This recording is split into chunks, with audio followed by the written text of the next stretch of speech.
오늘도 고생했어요. 오늘 하루 주식. 네, 안녕하세요. 오늘 하루 주식 DJ 스보입니다. 오아주 여러분 안녕하세요. 자, 오늘 살펴볼 내용은요, 포인트 모바일 되겠고요. 오늘 조금 좀 긴급하게 진행을 해보도록 하겠습니다. 시장 자체가 너무 안 좋아서 좀 시황 이야기도 좀 해가면서 여러분들과 대화 이어나가려고 하는데요.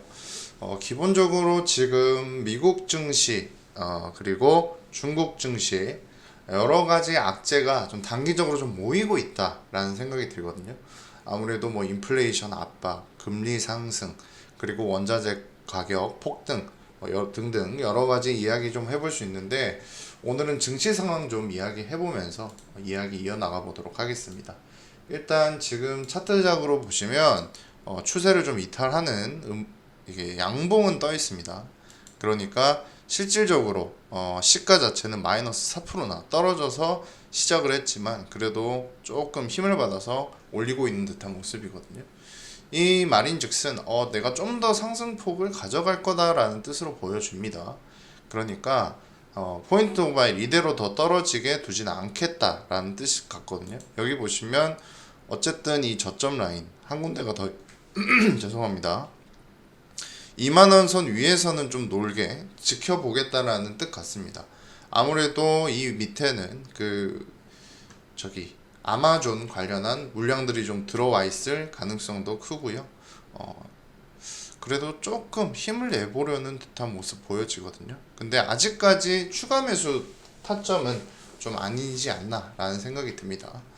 추가 매수 타점은 좀 이따 말씀드릴 거고요. 지금 관련 이슈, 악재 관련된 이슈 이야기 한번 해보도록 하겠습니다. 자, 일단 시장 자체는 금리 상승, 국채금리 상승, 금리 추가 상승 가능성 등 여러가지 악재 이야기가 나오고 있고 불안 요인이 나오고 있습니다. 연초 금리 상승 시기와 좀 상황이 다르다는 주장이 나오고 있고요. 경기 회복이 좀 둔해지는 시점에서의 금리 상승이기 때문에 금리가 정말 뭐 대폭 상승할 일은 없겠습니다만 어느 정도 좀 상승하는 것은 피하기 어렵지 않나 라는 이야기 좀 나와주는 것 같습니다. 그리고 또 하나 말씀드리자면 뭐 2011년도에 미국 신용등급이 강등했었던 그런 일이 있었죠. 지금 정부 부채 한도가 굉장히 좀 협상 난항을 겪고 있다, 이런 경계감도 들고 있고요. 그리고 지금 뭐 시간은 좀 지났지만 중국과 호주와의 어떤 석탄 싸움 이런 것들 때문에 중국이 오히려 부메랑을 좀 맞고 있어요. 전력난으로 인해서 지금 원자재 가격이 좀 많이 올라가고 있는 상황이죠. 그러다 보니까 또 인플레이션 압박도 심해지는 상황이고요. 여러 가지 악재가 좀 겹치는 상황입니다. 그러다 보니까 주가도 당연히 어느 정도 영향을 받고 있고, 코스피 같은 경우에는 오늘 좀 더 하락폭이 거세지다가 그래도 좀 버티고 있는 듯한 모습이거든요. 제 생각에는 3000포인트를 좀 되게 중요하게 쳐다봐야 된다. 3000포인트 밑에서 살짝 터치하고 올라오는 건 괜찮지만 그 이상의 하락은 좀 위험할 수 있다라고 말씀을 드리고 싶습니다. 뭐 코스닥도 어차피 코스피를 따라가기 때문에 마찬가지라고 말씀을 드리고 싶고요. 이런 불확실한 이런 요인들이 단기에 굉장히 몰려있는 상황이에요. 그러면서 지금 단기적인 하락이 아닌가라는 이야기도 좀 나오고 있거든요. 그러니까 실제로 지수 자체가 계속해서 내려갈 것인가에 대한 의견이 좀 사실 분분한 상황입니다. 근데 저는 이럴 때일수록 오히려 좀 더 보수적인 관점으로 어느 정도 뭐 매도 물량이 나오던가 아니면 현금 비중을 좀 높이는 게 좋지 않나 싶습니다. 어차피 다 분산 투자 잘 해놓으셨으면 어느 쪽에서는 뭐 약수익이든 약손실이든 어쨌든 매도할 건 좀 매도해놓고, 그리고 다음 시장을 좀 관망하는 자세로 진행하는 게 제일 낫지 않나 싶거든요. 그러면서 지금 국채금리 상승을 하다가 빠져주니까 다시금 국내 시장도 조금씩 올라오고 있긴 해요. 근데 이걸 단기적으로 무조건적으로 앞으로 오를 거다라고 이야기하기는 좀 애매한 것 같고요. 지금 시장에서는 저는 개인적으로 조금 위험하다는 쪽에 손을 들고 있는 편입니다.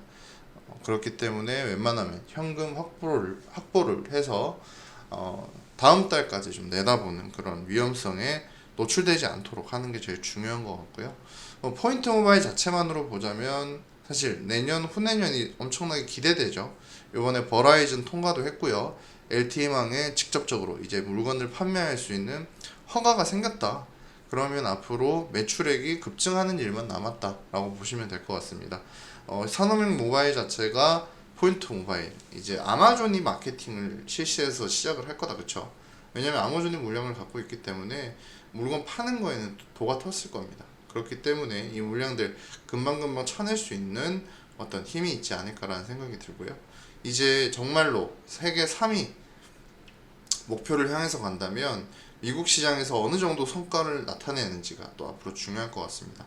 그렇지만 일본에도 물건을 갖다 팔고 있고 아마존과도 좋은 관계를 지속하는 거 보면 분명히 기회는 있다라고 저는 보여지고 있거든요. 그리고 올해 영업이 굉장히 좀 많이 상승하죠.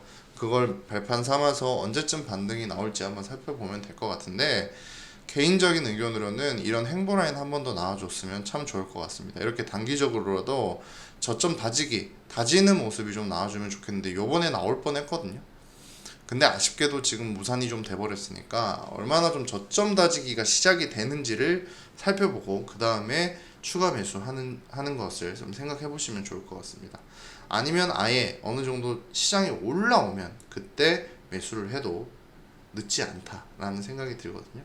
앞으로 좀 꾸준히 포인트 모바일은 살펴볼 거고요. 다들 구독과 좋아요 많이 부탁드리도록 하겠습니다.